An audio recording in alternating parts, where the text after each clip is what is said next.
یکی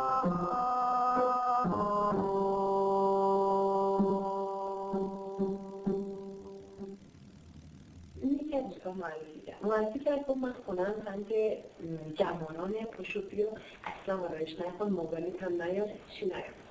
من ترسیم پشت این دستیم گفت فقط من خانوم هم احتمال زود بیاد، فقط سریع. ما شروع کردیم اینجا به سیغه خوندن و مهریه و فلان. اولا مهریه هم رو داد نشستیم و خلاصه حرف زد و سیغه خوندیم رفتیم تو اتاق. رفتیم تو اتاق خوب میرسیم آیت الکرسی و فلان و این چیزا تو اتاقش همه رو برعکس کرد، عکس موبایل همه رو برعکس کرد و گناه داره.